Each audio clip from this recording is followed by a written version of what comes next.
ਤੇ ਸਰੋਤੇ ਤੁਸੀਂ ਵੀ ਕਾਲ ਕਰਕੇ ਆਪਣੇ ਵਿਚਾਰ ਸਾਂਝੇ ਕਰ ਸਕਦੇ ਹੋ। ਨੰਬਰ 408 272 5200। ਬਲਵਿੰਦਰਪਾਲ ਜੀ, ਸਤਿ ਸ਼੍ਰੀ ਅਕਾਲ, ਸਵਾਗਤ ਹੈ ਜੀ। ਹਾਂਜੀ, ਵਾਹਿਗੁਰੂ ਜੀ ਕਾ ਖਾਲਸਾ, ਵਾਹਿਗੁਰੂ ਜੀ ਕੀ ਫਤਿਹ। ਵਾਹਿਗੁਰੂ ਜੀ ਕੀ ਫਤਿਹ। ਮੈਂ ਕੱਲ ਪੋਸਟ ਵੇਖੀ ਸੀ, ਜਿਹੜਾ ਐਕਸੀਡੈਂਟ ਹੋਇਆ ਸੀ ਐਰੀਜ਼ੋਨਾ ਦੇ ਵਿੱਚ ਕੁਲਵੰਤ ਸਿੰਘ ਮੈਂਟੀਕੇ ਹੋਰਾਂ ਵਾਲਿਆਂ ਦਾ ਜੀ। ਤੇ ਉਹਦੇ ਵਿੱਚ ਉਹਨਾਂ ਨੇ ਐਕਸੀਡੈਂਟ ਕਿਵੇਂ ਹੋਇਆ ਉਹ ਦਿਖਾ ਰਹੇ ਸੀ। ਉਹ ਤੇ ਉੱਥੋਂ ਦੀ ਕੋਈ ਆਪਣੇ ਸਟੇਟ ਵਾਈਡ ਨੈਸ਼ਨਲ ਨਿਊਜ਼ ਸੀ, ਉਹਦੇ ਵਿੱਚ ਉਹਨਾਂ ਦੱਸਿਆ ਐਕਸੀਡੈਂਟ ਬਾਰੇ। ਤੇ ਐਕਸੀਡੈਂਟ ਦੀ ਜੋ ਮਤਲਬ ਵੀਡੀਓ ਸੀ, ਉਹਦੇ ਵਿੱਚ ਟਰੱਕ ਦੀ ਸਪੀਡ ਬਹੁਤ ਜ਼ਿਆਦਾ ਸੀ। ਜਦੋਂ ਵੱਜਿਆ ਵਿੱਚ ਆ ਕੇ ਤੇ ਬਾਅਦ ਚ ਉਹਨੂੰ ਅੱਗ ਲੱਗੀ। ਤੇ ਫਿਰ ਨਾਲ ਉਹਨਾਂ ਨੇ ਦੱਸਿਆ ਵੀ ਉਹ ਡਰਾਈਵਰ ਸੀ ਜਿਹੜਾ, ਉਹ ਇੱਕਦਮ ਖਾਣਾ ਖਾਣ ਚਲਾ ਗਿਆ ਤੇ ਉਹਦੇ ਚਿਹਰੇ ਦੇ ਉੱਤੇ ਕੋਈ ਸ਼ਿਕਨ ਨਹੀਂ ਸੀ ਹੈਗੀ, ਕੋਈ ਅਫਸੋਸ ਨਹੀਂ ਸੀ ਹੈਗਾ। ਤੇ ਮੈਨੂੰ ਮਤਲਬ ਵੀ ਸਿੱਖ ਹੋਣ ਦੇ ਉੱਤੇ ਮਤਲਬ ਬਹੁਤ ਸ਼ਰਮ ਆਈ, ਕਿਉਂਕਿ ਉਹਦੇ ਫਿਰ ਜੂੜੇ ਦੇ ਨਾਲ ਉਹਦੀ ਤਸਵੀਰ ਉਹਨਾਂ ਲਾਈ ਹੋਈ ਸੀ, ਕਿਉਂਕਿ ਮਰਡਰ ਚਾਰਜਰ ਪਾਏ ਉਹਨਾਂ ਨੇ ਉਹਦੇ ਉੱਤੇ। ਤੇ ਜਿਹੜੀ ਚੀਜ਼ ਮੈਂ ਉਹਨਾਂ ਦੇ ਮੇਰੇ ਖਿਆਲ ਤੇ ਸ਼ਾਇਦ 1000 ਤੋਂ ਉੱਪਰ ਕਮੈਂਟ ਆਏ ਹੋਏ ਸੀ ਉਸ ਖਬਰ ਦੇ ਵਿੱਚ, ਤੇ ਮੈਂ ਕਾਫੀ ਸਾਰੇ ਪੜ੍ਹੇ ਤੇ ਉਹਦੇ ਵਿੱਚ ਕਈ ਮਿਕਸ ਜੇ ਮਤਲਬ ਵਿਚਾਰ ਦਿੱਤੇ ਸੀ ਸਾਰਿਆਂ ਨੇ। ਤੇ ਲੇਕਿਨ ਮੈਂ ਜਿਹੜੀ ਪਾਏ ਸੀ ਉੱਥੇ ਆਪਣੇ ਵਿਚਾਰ, ਉਹਦੇ ਵਿੱਚ ਇਹ ਸੀ ਵੀ ਇਹਦੇ ਵਿੱਚ ਜਿਹੜੀ ਟ੍ਰੇਨਿੰਗ ਹੈ, ਮਤਲਬ ਸਾਨੂੰ ਮੇਰੇ ਖਿਆਲ ਹੈ, ਮੇਰੀ ਬੇਨਤੀ ਹੈ ਵੀ ਤੁਸੀਂ ਇੱਕ ਪ੍ਰੋਗਰਾਮ ਛੱਡ ਕੇ ਹਰ ਦੂਜੇ ਪ੍ਰੋਗਰਾਮ ਦੇ ਵਿੱਚ ਮਤਲਬ ਇਹ ਬੇਨਤੀ ਕਰੋ ਸਾਰਿਆਂ ਨੂੰ, ਜਿਹੜੇ ਟਰੱਕਾਂ ਸਿਖਾਉਣ ਵਾਲੇ ਆ ਕੰਪਨੀਆਂ ਨੇ ਜਿਹੜੀਆਂ, ਜਿਹੜੇ ਮਤਲਬ ਟਰੱਕ ਦਾ ਬਿਜ਼ਨਸ ਕਰ ਰਹੇ ਆ, ਜਾਂ ਜਿਹੜੇ ਮਤਲਬ ਡਰਾਈਵਰ ਨੇ, ਸਾਡੇ 60-70 ਹਜ਼ਾਰ 80 ਹਜ਼ਾਰ ਡਰਾਈਵਰ ਕੰਮ ਕਰਦੇ ਅਮਰੀਕਾ ਦੇ ਵਿੱਚ, ਕਿ ਭਾਈ ਡਰਾਈਵਰ ਦੀ ਬਹੁਤ ਸਖਤ ਟ੍ਰੇਨਿੰਗ ਹੋਣੀ ਚਾਹੀਦੀ ਹੈ। ਔਰ ਟ੍ਰੇਨਿੰਗ ਮਤਲਬ ਵੀ ਹਰ ਵਾਰੀ ਉਹਨਾਂ ਨੂੰ ਰਿਨਿਊ ਕਰਨੀ ਚਾਹੀਦੀ ਹੈ। ਕੋਈ ਇੱਦਾਂ ਦਾ ਪ੍ਰਬੰਧ ਹੋਣਾ ਚਾਹੀਦਾ ਵੀ ਜਿਹਦੇ ਵਿੱਚ ਇਹ ਟ੍ਰੇਨਿੰਗ ਹੋਵੇ, ਕਿਉਂਕਿ ਅਸੀਂ ਐਜ਼ ਏ ਸਿੱਖ ਕੌਮ ਦੇ ਅੰਬੈਸਡਰ ਦੇ ਤੌਰ ਦੇ ਉੱਤੇ ਹਰ ਜਗ੍ਹਾ ਪੂਰੇ ਅਮਰੀਕਾ ਦੀਆਂ ਸੜਕਾਂ ਦੇ ਉੱਤੇ ਘੁੰਮ ਰਹੇ ਹਾਂ। ਤੇ ਸਾਡੇ ਕੋਲੋਂ ਜਦੋਂ ਕੋਈ ਗੜਬੜ ਹੁੰਦੀ ਹੈ, ਕੋਈ ਚੱਕਰ ਹੁੰਦਾ ਹੈ, ਭਾਵੇਂ ਉਹ ਨੀਂਦਰ ਕਰਕੇ ਹੋਵੇ, ਭਾਵੇਂ ਉਹ ਨਸ਼ੇ ਕਰਕੇ ਹੋਵੇ, ਭਾਵੇਂ ਮਤਲਬ ਵੀ ਐਬਿਲਿਟੀ ਨਾ ਹੋਣ ਕਰਕੇ ਹੋਵੇ, ਉਹਦੇ ਉੱਤੇ ਮਤਲਬ ਪੂਰੀ ਕੌਮ ਦੇ ਉੱਤੇ ਅਸਰ ਪੈਂਦਾ ਹੈ। ਤੇ ਉਹਦੇ ਵਿੱਚ ਮਤਲਬ ਵੀ ਇਹ ਵੀ ਕਲੀਅਰ ਸੀ ਵੀ ਮਤਲਬ ਬੰਦਾ ਸਿੱਖ ਲਿਖਿਆ ਸਾਰਿਆਂ ਨੇ ਵੀ ਇਹ ਸਿੱਖ ਹੈ, ਤੇ ਇਹਦਾ ਦੇਖੋ ਵੀ ਇਹ ਕੀ ਪ੍ਰੋਬਲਮ ਕੀ ਹੋਈ ਹੈ, ਵੀ ਇੰਨੀ ਸਪੀਡ ਦੇ ਵਿੱਚ ਉਹ ਰੈੱਡ ਲਾਈਟ ਦੇ ਉੱਤੋਂ ਕਿਵੇਂ ਲੰਘ ਗਿਆ, ਸੁੱਤਾ ਸੀ ਜਾਂ ਮਤਲਬ ਉਹਨੂੰ ਚੇਤਾ ਨਹੀਂ ਰਿਹਾ, ਜਾਂ ਕੋ ਬ੍ਰੇਕ ਨਹੀਂ ਲੱਗੀ। ਸੋ ਇਦਾਂ ਦੀ ਗੱਲਬਾਤ ਸੀ। ਸੋ ਮੇਰੀ ਬੇਨਤੀ ਹੈ ਵੀ ਸਾਰਿਆਂ ਕੰਮਾਂ ਤੋਂ ਪਹਿਲਾਂ ਜਿਹੜੀ ਟਰੱਕ ਦੀ ਟ੍ਰੇਨਿੰਗ ਹੈ ਨਾ, ਬਿਜ਼ਨਸ ਤੋਂ ਵੀ ਜਾਂ ਮਤਲਬ ਰੋਟੀ ਕਮਾਉਣ ਤੋਂ ਵੀ ਟ੍ਰੇਨਿੰਗ ਬਹੁਤ ਜ਼ਰੂਰੀ ਹੈ। ਵੀ ਡਰਾਈਵਰ ਨੂੰ ਪਤਾ ਹੋਵੇ ਵੀ ਉਹ ਕੀ ਕਰ ਰਿਹਾ, ਕਿੱਧਰ ਨੂੰ ਜਾ ਰਿਹਾ, ਕਿੱਦਾਂ ਦਾ ਟਰੱਕ ਚਲਾ ਰਿਹਾ। ਉਹ ਮੇਰੀ ਬੇਨਤੀ ਆ, ਇਹਦੇ ਬਾਰੇ ਥੋੜਾ ਗੌਰ ਕਰੋ ਪਲੀਜ਼ ਜੀ। ਥੈਂਕ ਯੂ, ਧੰਨਵਾਦ। ਸੋ ਆਪਾਂ ਪਿਛਲੇ ਥਰਸਡੇ ਪੂਰਾ ਇਹਦੇ ਤੇ ਸ਼ੋਅ ਕੀਤਾ ਸੀ। ਸੋ ਕਈ ਚੀਜ਼ਾਂ ਉਹਦੇ ਵਿੱਚ ਆ ਰਹੀਆਂ ਹੈਗੀਆਂ, ਹਜੇ ਡਿਟੇਲ ਉਹਨਾਂ ਦੀ ਟਾਕਸੀਕੋਲੋਜੀ ਰਿਪੋਰਟ ਵੀ ਨਹੀਂ ਆਈ। ਪਰ ਹਾਂ, ਇਹ ਬਿਲਕੁਲ ਸਹੀ ਆ, ਬਹੁਤ ਮਾੜੀ ਗੱਲ ਸੀ, ਉਹ ਆਪਾਂ ਡਿਸਕਸ ਕੀਤਾ ਹੀ ਆ ਪਿਛਲੇ ਹਫ਼ਤੇ। ਰਮਨ ਜੀ, ਏਦਾਂ ਦੀ ਗੱਲ ਹੋਰ ਸਾਰੀਆਂ ਇੰਡਸਟਰੀ 'ਚ ਆ। ਹੁਣ ਮੈਂ ਦੇਖਦਾ, ਮੈਂ ਇੰਸ਼ੋਰੈਂਸ 'ਚ ਆ, ਤੁਹਾਨੂੰ ਹਰ 2 ਸਾਲਾਂ ਦੇ ਵਿੱਚ ਕੰਟੀਨਿਊ ਐਜੂਕੇਸ਼ਨ ਲੈਣੀ ਪੈਂਦੀ ਆ 40 ਘੰਟੇ ਦੀ, ਜਾਂ ਹਨਾ ਰੀਅਲ ਸਟੇਟ ਵਾਲਿਆਂ ਨੂੰ ਲੈਣੀ ਪੈਂਦੀ ਆ, ਹਨਾ। ਪਰ ਟਰੱਕਿੰਗ ਦੇ ਵਿੱਚ ਮੈਨੂੰ ਨਹੀਂ ਲੱਗਦਾ ਵੀ ਇਹਨਾਂ ਨੂੰ ਜਿੱਦਾਂ ਹਰ ਸਾਲ ਜਾਂ 2 ਸਾਲ ਬਾਅਦ ਕੋਈ ਕਿਸੇ ਤਰ੍ਹਾਂ ਦੀ ਜਿਹੜੀ ਐਜੂਕੇਸ਼ਨ ਜਾਂ ਕੋਈ ਸਰਟੀਫਿਕੇਟ ਹੋਵੇ 8 ਘੰਟੇ ਦਾ ਜਾਂ 6 ਘੰਟੇ ਦਾ, ਤੁਸੀਂ ਕੀ ਅਪਡੇਟਸ ਆ, ਹਨਾ। ਭਾਜੀ, ਤੁਸੀਂ ਰੀਸਰਟੀਫਿਕੇਸ਼ਨ ਦੀ ਗੱਲ ਕਰਦੇ ਆ, ਮੈਨੂੰ ਲੱਗਦਾ ਕਿ ਪਹਿਲੀ ਜਿਹੜੀ ਐਜੂਕੇਸ਼ਨ ਹੈ ਉਹ ਹੀ ਇੰਨੀ ਕੁ ਖਰਾਬ ਆ ਵੀ ਉਹਦੇ ਵਿੱਚ ਹੀ ਬੜੇ ਖਾਮੀਆਂ ਰਹਿ ਜਾਂਦੀਆਂ। ਦੂਜੀ ਰੀਸਰਟੀਫਿਕੇਸ਼ਨ ਦੀ ਤਾਂ ਰੌਲਾ ਹੀ ਨਹੀਂ ਹੈਗਾ। ਪਹਿਲੀ ਐਜੂਕੇਸ਼ਨ ਹੀ ਸਹੀ ਹੋਵੇ, ਉਹਦੇ ਵਿੱਚ ਹੀ ਬਹੁਤ ਵੱਡਾ ਜਿਹੜਾ ਕੰਮ ਕੀਤਾ ਜਾ ਸਕਦਾ, ਬਹੁਤ ਵੱਡਾ ਸਟੈਪ ਚੱਕਿਆ ਜਾ ਸਕਦਾ। ਜਿੰਨੀ ਇਸ ਵੇਲੇ ਜਿਹੜਾ ELDT ਰੂਲ ਆਇਆ ਹੈਗਾ ਆ, ਐਂਟਰੀ ਲੈਵਲ ਡਰਾਈਵਰ ਐਜੂਕੇਸ਼ਨ ਦਾ ਰੂਲ ਆਇਆ ਹੈਗਾ, ਉਹਨੂੰ ਉਹ ਹੀ ਨਹੀਂ ਪੂਰਾ ਫੋਲੋ ਹੋ ਰਿਹਾ ਹੈਗਾ। ਤੇ ਇਸ ਕਰਕੇ ਜਿਹੜੀ ਆਪਾਂ ਗੱਲ ਕਰਦੇ ਹਾਂ ਨਾ ਕਿ ਐਜੂਕੇਸ਼ਨ ਦੀ, ਆਪਾਂ ਬਹੁਤ ਵਾਰੀ ਇਸ ਪ੍ਰੋਗਰਾਮ ਦੇ ਵਿੱਚ, ਜਿੱਦਾਂ ਭਾਜੀ ਨੇ ਕਹਿ ਗਏ ਵੀ ਹਰ ਦੂਜਾ ਪ੍ਰੋਗਰਾਮ, ਆਪਾਂ ਮੇਰੇ ਕੋਲ ਹਰ ਪ੍ਰੋਗਰਾਮ ਦੇ ਵਿੱਚ ਗੱਲ ਕਰਦੇ ਹਾਂ, ਹਰ ਪ੍ਰੋਗਰਾਮ 'ਚ ਕਹਿੰਦੇ ਹਾਂ ਕਿ ਮੈਂ ਇੱਕ ਛੋਟੀ ਜਿਹੀ ਗੱਲ ਕਰਦਾ ਹੁੰਦਾ ਕਿ ਅਸੀਂ ਛੋਟੇ ਜਿਹੇ ਬੱਚੇ ਨੂੰ ਕਿੰਡਰ ਗਾਰਡਨ 'ਚ ਪਾਉਣਾ ਹੁੰਦਾ ਤਾਂ 10 ਸਕੂਲ ਦੇਖ ਕੇ ਆਉਂਦੇ ਹਾਂ, 10 ਸਕੂਲਾਂ ਦੀ ਟਰਾਈ ਕਰਦੇ ਵੀ ਕਿਹੜਾ ਬੈਟਰ ਸਕੂਲ ਆ। ਆਪਾਂ 50 ਲੱਖ ਡਾਲਰ ਐਕਸਟਰਾ ਘਰ ਤੇ ਖਰਚਦੇ ਹਾਂ ਵੀ ਆਪਾਂ ਉਸ ਏਰੀਏ ਚੱਲੀਏ ਜਿੱਥੇ ਸਕੂਲ ਵਧੀਆ ਹੋਵੇ, ਠੀਕ ਹੈ ਨਾ। ਤੇ ਜਿੱਥੇ ਸਾਡਾ ਨਿਆਣਾ ਏਡਾ ਵੱਡਾ ਹੋ ਕੇ ਏਡਾ ਆਪਣੀ ਲਾਈਫ ਨਾਲ ਖੇਡ ਰਿਹਾ ਹੈਗਾ, ਸਾਡਾ ਬੱਚਾ ਏਡੀ ਬਾਹਰ ਜਾ ਕੇ ਡਰਾਈਵ ਕਰਦਾ, ਇੰਨੀ ਰਿਸਕ ਦੇ ਵਿੱਚ ਆ, ਤੇ ਉੱਥੇ ਅਸੀਂ ਇੱਕ ਸੈਕਿੰਡ ਨਹੀਂ ਦੇਖਦੇ ਹੈਗੇ ਵੀ ਸਕੂਲ ਕਿੱਦਾਂ ਦਾ, ਇਹਦੀ ਕੀ ਇਹਦੀ ਵੈਲਿਊ ਹੈਗੀ ਹੈ, ਕੀ ਇਹਦੀ ਟ੍ਰੇਨਿੰਗ ਹੈਗੀ ਹੈ, ਕੀ ਕਰਦੇ। ਇਹਦੇ ਵਿੱਚ ਹੁਣ ਦੇਖੋ ਵੀ ਹੁਣ ਲੋਕ ਜਿਹੜੇ ਘਰ ਬਾਏ ਕਰਦੇ, ਸਪੈਸ਼ਲ ਸਕੂਲ ਡਿਸਟ੍ਰਿਕਟਸ ਨੂੰ ਦੇਖ ਕੇ ਬਾਏ ਕਰਦੇ ਵੀ ਆਪਾਂ ਇੱਥੇ ਰਹੀਏ ਤਾਂ ਜੋ ਨਿਆਣਿਆਂ ਦਾ ਭਵਿੱਖ ਜਿਹੜਾ ਆ ਉਹ ਸੌਖਾ ਹੋਵੇ, ਵਧੀਆ ਹੋਵੇ। ਸੋ ਆਪਾਂ ਨੂੰ ਜਿਹੜਾ ਜ਼ਰੂਰ ਇਹ ਚੀਜ਼ਾਂ ਦਾ ਜਿਹੜਾ ਧਿਆਨ ਰੱਖਣਾ ਚਾਹੀਦਾ। ਮੈਨੂੰ ਹੈਰਾਨੀ ਹੁੰਦੀ ਹੈ ਉੱਥੇ ਅਸੀਂ ਬਿਲਕੁਲ ਉੱਥੇ ਅਸੀਂ ਜਾ ਕੇ ਉੱਥੇ ਅਸੀਂ ਸਕੂਲ ਨੂੰ ਜਾ ਕੇ ਕਹਿੰਦੇ ਵੀ ਛੇ ਲਾਇਸੈਂਸ ਦਵਾ ਦੇ, ਮਤਲਬ ਕੁਇਕਲੀ ਦਵਾ ਦੇ, ਠੀਕ ਹੈ ਨਾ। ਮੈਨੂੰ ਲੱਗਦਾ ਰਮਨ ਜੀ ਅੱਜ ਦੀ ਡੇਟ 'ਚ ਕਾਰ ਦਾ ਲਾਇਸੈਂਸ ਲੈਣਾ ਜਿਹੜਾ ਆ ਔਖਾ ਆ, ਟਰੱਕ ਦਾ ਸੌਖਾ ਆ। ਕਈ ਕਹਿੰਦੇ ਜੀ ਯੂਟਾ ਤੋਂ ਲਿਆਂਦਾ ਆਰਾਮ ਨਾਲ ਜਾ ਕੇ, ਤੇ ਫਿਰ ਨੈਚੁਰਲੀ ਪਲੀਜ਼ ਜੇ ਤੁਸੀਂ ਕਰਦੇ ਆ ਠੀਕ ਆ, ਕਮਾਈ ਸਾਰਿਆਂ ਨੇ ਕਰਨੀ ਆ, ਪੈਸਾ ਸਾਰਿਆਂ ਨੇ ਬਣਾਉਣਾ ਆ, ਪਰ ਇਹਦਾ ਮਤਲਬ ਇਹ ਨਹੀਂਗਾ ਕਿ ਜਿਹੜੇ ਤੁਸੀਂ ਕੰਮ ਕਰਦੇ ਹੈਗੇ, ਜਿਹੜਾ ਤੁਸੀਂ ਕਰ ਇਹਨੂੰ ਪੂਰਾ ਕਰੋ ਯਾਰ, ਯੂ ਨੋ। ਨਹੀਂ ਇਹ ਦੇਖੋ ਪਤਾ ਕੀ ਹੋਣਾ ਇਵੈਂਚੁਅਲੀ, ਲੱਗਦੇ ਤੇ ਹੁਣ ਕਈ ਸਾਲ ਹੁੰਦੇ ਆ ਚੀਜ਼ਾਂ ਦੇ ਵਿੱਚ, ਉਹਨਾਂ ਨੇ ਪਿੰਨ ਪੁਆਇੰਟ ਕਰ ਲੈਣਾ ਆ ਵੀ ਅੱਛਾ ਆਹ ਸਕੂਲ ਤੋਂ ਸਾਰੇ ਆ ਰਹੇ ਆ ਡਰਾਈਵਰ ਜਿਨ੍ਹਾਂ ਦੇ ਐਕਸੀਡੈਂਟ ਜ਼ਿਆਦਾ ਹੋ ਰਹੇ, ਉਹਨਾਂ ਨੇ ਕੱਢ ਲੈਣਾ ਕਿਤੇ ਨਾ ਕਿਤੇ ਡਾਟਾ ਡੂਟਾ ਕੱਢ ਹੀ ਲੈਣਾ। ਤੇ ਆਪਣਾ ਜਿਹੜਾ ਇੱਕ ਫੇਸਬੁੱਕ ਦੇ ਉੱਤੇ ਕੁਐਸਚਨ ਆਇਆ ਹੈਗਾ ਕਿ ਕਮਲਜੀਤ ਸਿੰਘ ਹੁਣਾਂ ਦਾ, ਕਿ ਡਰਾਈਵਰ ਉੱਤੇ ਪ੍ਰੈਸ਼ਰ ਬਹੁਤ ਹੈ, ਕਿ ਵੇਅਰ ਹਾਊਸ ਵਾਲੇ ਲੇਟ ਕਰਦੇ ਤੇ ਲੋਡ ਬ੍ਰੋਕਰ ਜਿਹੜਾ ਉਹ ਕਹਿੰਦਾ ਵੀ ਟਾਈਮ ਤੇ ਲੋਡ ਲਾਉਣਾ।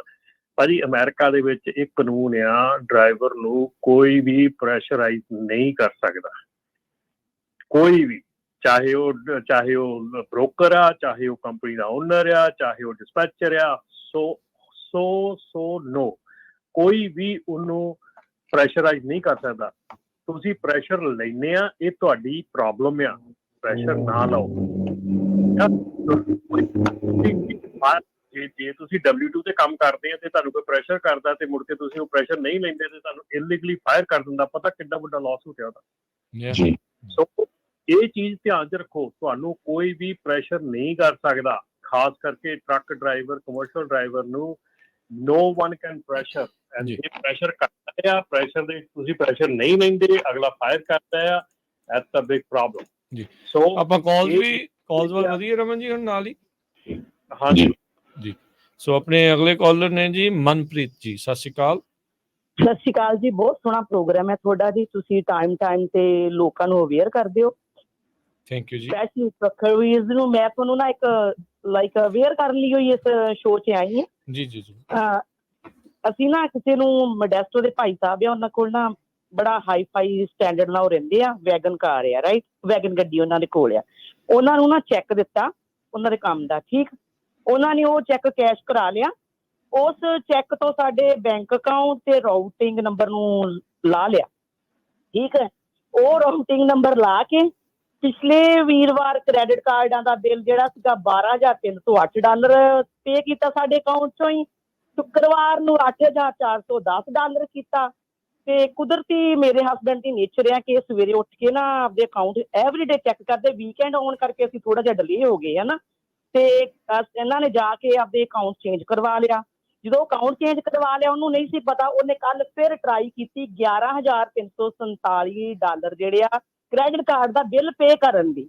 ਮੇਰਾ ਇਸ ਸ਼ੋਅ 'ਚ ਆਉਣ ਦਾ ਮਕਸਦ ਆ ਵੀ ਜੇ ਵੀ ਕੋਈ ਭਾਈ ਸਾਹਿਬ ਦਾ ਉਹਨਾਂ ਨਾਲ ਹੈਗਾ ਆ, ਜੀ ਵੈਗਨ ਗੱਡੀ ਆ, ਮੋਡੈਸਟੋ ਦੀ, ਉਹ ਰਹਿਣ ਵਾਲੇ ਆ, ਕਿਸੇ ਨੇ ਵੀ ਉਹਨਾਂ ਨੂੰ ਚੈੱਕ ਦਿੱਤੇ ਆ, ਪਲੀਜ਼ ਆਪਣੇ ਅਕਾਊਂਟ ਚੈੱਕ ਕਰੋ ਤੇ ਅਕਾਊਂਟ ਬਦਲ ਲਓ। ਕਿਸੇ ਨਾਲ ਵੀ ਪਤਾ ਨਹੀਂ ਕਿੰਨਿਆਂ ਕੁ ਨਾਲ ਅਵਲ ਤਾਂ ਹੋਇਆ ਹੀ ਹੋਣਾ ਆ, ਕੋਈ ਨਹੀਂ ਆਉਂਦਾ ਤੇ ਗੱਲ ਵੱਖਰੀ ਆ, ਪਰ ਅਸੀਂ ਤਾਂ ਇਸ ਸ਼ੋਅ 'ਚ ਮੇਰੇ ਆਉਣ ਦਾ ਮਕਸਦ ਇਹੋ ਹੀ ਆ ਕਿ ਬਾਕੀ ਹੋਰ ਭੈਣ ਭਰਾ ਵੀ ਆਪਣੇ ਅਕਾਊਂਟ ਚੈੱਕ ਕਰ ਲੈਣ। ਤੁਸੀਂ ਵੀ ਨਾ ਜਿਹੜਾ ਤੁਹਾਡੀ ਕਾਉਂਟੀ ਦਾ ਮੇਰੇ ਖਿਆਲ ਨਾਲ ਸਟੈਨਿਸਲਸ ਕਾਉਂਟੀ ਆ, ਡਿਸਟ੍ਰਿਕਟ ਅਟਾਰਨੀ ਨੂੰ ਮਿਲੋ, ਉਹਨਾਂ ਦੇ ਆਫਿਸ ਕਾਲ ਕਰੋ। ਇਹ ਬਹੁਤ ਵੱਡਾ ਫਰਾਡ ਆ, ਵਾਇਰ ਫਰਾਡ ਆ ਤੇ ਵਾਇਰ ਫਰਾਡ ਤੇ ਜੇ ਭਾਈ ਸਾਹਿਬ ਫਸਦੇ ਆ ਤਾਂ ਫਿਰ ਇਹ ਫੈਲਣੀ ਤਗੜੀ ਹੁੰਦੀ ਆ, ਇਹ ਛੋਟੀ ਮੋਟੀ ਗੱਲ ਨਹੀਂ ਆ।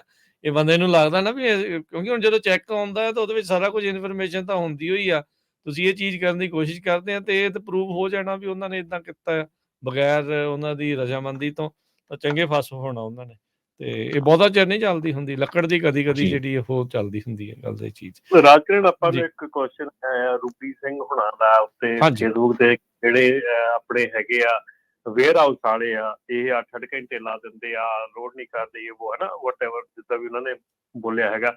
ਸੋ ਮੈਂ ਕਹਿੰਦਾ ਕਿ ਜਦੋਂ ਆਪਣਾ ਡਿਟੈਂਸ਼ਨ ਟਾਈਮ ਦਾ ਆਇਆ ਸੀਗਾ, ਕਮੈਂਟ ਪੀਰੀਅਡ ਆਇਆ ਸੀਗਾ, ਉਦੋਂ ਕਿਸੇ ਵੀਰ ਨੇ ਕੋਈ ਕਮੈਂਟ ਨਹੀਂ ਸੀ ਕੀਤਾ। ਇਹ ਚੀਜ਼ਾਂ ਹੈਗੀਆਂ, ਜਦੋਂ ਤੁਸੀਂ ਦੁੱਖ ਤਕਲੀਫ ਜਦੋਂ ਤੁਹਾਨੂੰ ਹੁੰਦੀ ਆ, ਇੱਥੇ ਲਿਖਤੀ ਰੂਪ ਦੇ ਵਿੱਚ ਸਭ ਕੁਝ ਹੁੰਦਾ, ਠੀਕ ਆ। ਅਜੇ ਵੀ ਹੁਣ ਡਿਟੈਂਸ਼ਨ ਟਾਈਮ ਦੇ ਉੱਤੇ ਸਟੱਡੀ ਸ਼ੁਰੂ ਹੋਣ ਜਾ ਰਹੀ ਆ, ਅਬਾਊਟ 2,500-3,000 ਜਿਹੜੀਆਂ ਡਰਾਈਵਰ ਹੈਗੇ ਉਹਨਾਂ ਦੇ ਥਰੂ ਸਟੱਡੀ ਹੋਣੀ ਆ, ਔਰ ਉਹ ਸਾਰੀ ਸਟੱਡੀ ਜਿਹੜੀ ਆ ਉਹ ਲੌਗ ਬੁੱਕ ਦੇ ਥਰੂ ਹੋਣੀ ਆ। ਇੱਥੇ ਅਸੀਂ ਆਣ ਕੇ ਫਸਦੇ ਹਾਂ, ਠੀਕ ਹੈ ਨਾ, ਕਿਉਂਕਿ ਅਸੀਂ ਉਹ ਚੀਜ਼ਾਂ ਕਰਦੇ ਹਾਂ ਜਿਹੜੀ ਕਿ ਅਸੀਂ ਆਪ ਦੇ ਹੁਣ ਲੌਗ ਬੁੱਕ ਕੰਪਨੀ ਵਾਲੇ ਕਹਿੰਦੇ ਆ ਅੱਛਾ ਜੀ ਤੁਸੀਂ ਉੱਥੇ ਜਾਓਗੇ ਵੇਅਰ ਹਾਊਸ ਤੇ, ਜੇ ਤੁਹਾਡੇ 10 ਘੰਟੇ ਵੇਸਟ ਹੋ ਜਾਂਦੇ ਕੋਈ ਗੱਲ ਨਹੀਂ, ਅਸੀਂ ਤੁਹਾਨੂੰ 10 ਘੰਟੇ ਡਰਾਈਵ ਟਾਈਮ 'ਚ ਫਿਰ ਦੇ ਦਿਆਂਗੇ, ਅਸੀਂ ਜਸਟ ਐਡਿਟ ਕਰ ਦਿਆਂਗੇ। ਜਦੋਂ ਤੁਸੀਂ ਇਹ ਗਲਤ ਕੰਮ ਕਰ ਲੈਂਦੇ ਆ, ਤੁਸੀਂ ਉਸ ਚੀਜ਼ ਨੂੰ ਕਲੇਮ ਨਹੀਂ ਲੀਗਲੀ ਕਰ ਸਕਦੇ ਕਿਤੇ ਵੀ ਮੈਂ ਉੱਥੇ 10 ਘੰਟੇ ਵੇਟ ਕੀਤੀ ਸੀ। ਤੁਸੀਂ ਉਹ 10 ਘੰਟੇ ਆਪਣੀ ਐਡਿਟ ਕਰਕੇ ਅੱਗੇ ਕਰ ਲਈ ਲੌਗ ਬੁੱਕ ਜਾਂ ਪਿੱਛੇ ਕਰ ਲਈ, ਜੋ ਵੀ ਕੁਝ ਕਰ ਲਿਆ, ਠੀਕ ਹੈ ਨਾ। ਸੋ ਤੁਸੀਂ ਆਪ ਦੇ ਆਪ ਨੂੰ ਇਹ ਕਹਿੰਦੇ ਆ ਵੀ ਤੁਸੀਂ ਐਡਿਟ ਕਰੋ ਤੇ ਉਹ ਠੀਕ ਆ, ਪਰ ਜੇ ਉਹ ਤੁਹਾਨੂੰ ਵੇਟਿੰਗ ਟਾਈਮ ਪੇ ਨਹੀਂ ਕਰਦੇ ਉਹ ਗਲਤ ਆ। ਵੇਟਿੰਗ ਟਾਈਮ ਲੈਣਾ ਤਾਂ ਸਾਰਾ ਲੀਗਲੀ ਚੱਲਣਾ ਪੈਣਾ, ਹਰ ਚੀਜ਼ ਲੀਗਲੀ ਕਰਨੀ ਪੈਣੀ ਆ। ਹੁਣ ਇਹ ਸਟੱਡੀ ਸ਼ੁਰੂ ਆਲਮੋਸਟ ਹੋਣ ਜਾ ਰਹੀ ਆ, ਇਹਨੂੰ ਸਾਲ ਲੱਗਣਾ ਸਟੱਡੀ ਨੂੰ, ਡਿਟੈਂਸ਼ਨ ਟਾਈਮ ਦੀ ਸਟੱਡੀ ਨੂੰ, ਠੀਕ ਹੈ ਨਾ। ਹੁਣ ਜਦੋਂ ਅਸੀਂ ਜਾ ਕੇ ਆਣ ਕੇ ਤੁਹਾਨੂੰ ਸਾਰਿਆਂ ਨੂੰ ਇਹ ਕਹਿੰਦੇ ਵੀ ਸਹੀ ਗੱਲ ਕਰੋ, ਸਹੀ ਚੀਜ਼ ਲਓ, ਸਹੀ ਤਰੀਕੇ ਨਾਲ ਚੱਲੋ, ਤੁਸੀਂ ਕਹਿੰਦੇ ਆ ਵੀ ਅਸੀਂ ਸਹੀ ਨਾਲ ਨਹੀਂ ਚੱਲਣਾ, ਲੇਕਿਨ ਹਰ ਕੋਈ ਦੂਜਾ ਸਹੀ ਨਾਲ ਚੱਲੇ। ਜੀ ਜੀ ਆਪਣੇ ਅਗਲੇ ਕਾਲਰ ਨੇ ਪਰਮਜੀਤ ਜੀ, ਸਤਿ ਸ਼੍ਰੀ ਅਕਾਲ। ਸਤਿ ਸ੍ਰੀ ਅਕਾਲ ਭਾਜੀ ਸਾਰਿਆਂ ਨੂੰ ਜੀ। ਸਤਿ ਸ਼੍ਰੀ ਅਕਾਲ ਜੀ। ਉਹ ਭਾਈ ਜਿਹੜਾ ਐਰੀਜ਼ੋਨਾ 'ਚ ਐਕਸੀਡੈਂਟ ਹੈ, ਮੈਂ ਉਹਦੇ ਬਾਰੇ ਗੱਲ ਕਰਨ ਚਾਹੁੰਦਾ ਸੀਗਾ ਵੀ ਆਪਾਂ ਉਹਨੂੰ ਨਿੰਦੀ ਤਾਂ ਜਾਂਦੇ ਹੈ ਵੀ ਮਾੜਾ ਜੋ ਕੁਝ ਹੋਇਆ, ਠੀਕ ਨਹੀਂ, ਪਰ ਆਪਾਂ ਟੈਕਨੀਕਲ ਪੱਖ ਤੇ ਜਾਣੀ ਕਿ ਮੈਡੀਕਲ ਪੱਖ ਤੋਂ ਕੋਈ ਚੀਜ਼ ਨਹੀਂ ਸੋਚ ਰਹੇ। ਜਿਸ ਵੇਲੇ ਤੁਹਾਨੂੰ ਸ਼ੌਕ ਲੱਗਦਾ, ਤੁਹਾਡਾ ਕਈ ਵਾਰੀ ਬਲੱਡ ਸ਼ੂਗਰ ਇੰਨਾ ਘਟ ਜਾਂਦਾ, ਤੁਹਾਡੇ ਖੋਹ ਪੈਣ ਲੱਗ ਜਾਂਦੀ ਆ, ਤੁਹਾਨੂੰ ਦੀਦਾ ਨਹੀਂ, ਤੁਸੀਂ ਬੰਦਾ ਖਾਣ ਨਹੀਂ ਜਾਂਦੇ ਹੋ ਜੇ ਤੁਹਾਡੇ ਨਾਲ ਕਦੇ ਇਸ ਤਰ੍ਹਾਂ ਹਕੀਕਤ 'ਚ ਹੋਇਆ ਹੋਵੇ। ਹੋ ਸਕਦਾ ਉਹਦਾ ਵੀ ਬਲੱਡ ਸ਼ੂਗਰ ਡਾਊਨ ਹੋ ਗਿਆ, ਉਹਨੂੰ ਖੋਹ ਪੈਂਦੀ ਹੋਵੇ, ਰੋਟੀ ਖਾਣ ਗਿਆ ਹੋਵੇ, ਇਹ 'ਚ ਕੋਈ ਮਾੜੀ ਗੱਲ ਨਹੀਂ। ਮੇਰੇ ਹਿਸਾਬ ਨਾਲ ਦੱਸ ਵੀ ਸਕਦਾ ਬੰਦਾ ਜੇ ਉਹਦੇ ਨਾਲ ਇਸ ਤਰ੍ਹਾਂ ਹੋਇਆ।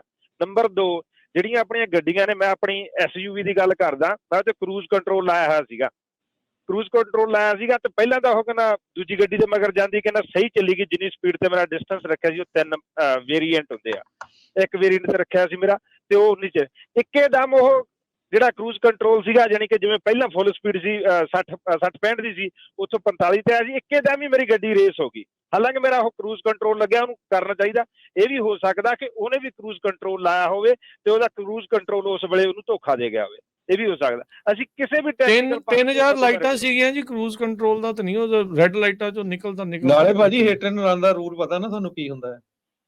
ਉਹ ਤਾਂ ਗੱਲ ਸਾਰੇ ਕਹੂਗੇ ਵੀ ਸਾਨੂੰ ਜੀ ਭੁੱਖ ਲੱਗੀ, ਅਸੀਂ ਚੱਲ ਗਏ ਉੱਥੇ। ਕੰਟਰੋਲ ਵਾਲੀ ਜਿਹੜੀ ਕਰੂਜ਼ ਕੰਟਰੋਲ ਵਾਲੀ ਗੱਲ ਹੈ ਨਾ, ਦੇਖੋ ਜਿਹੜੀ ਕਰੂਜ਼ ਕੰਟਰੋਲ ਵਾਲੀ ਗੱਲ ਹੈ ਨਾ, 1 ਸੈਕਿੰਡ ਵਿੱਚ ਬ੍ਰੇਕ ਤੇ ਪੈਰ ਰੱਖੋ, ਕਰੂਜ਼ ਕੰਟਰੋਲ ਟੁੱਟ ਜਾਂਦਾ। ਜੇ ਤੁਹਾਨੂੰ ਲੱਗੇ ਕਿ ਮੇਰੀ ਰੇਸ ਵਧਣ ਲੱਗੀ, ਉਹ 1 ਸੈਕਿੰਡ ਦੇ ਵਿੱਚ ਪਤਾ ਲੱਗ ਜਾਂਦਾ।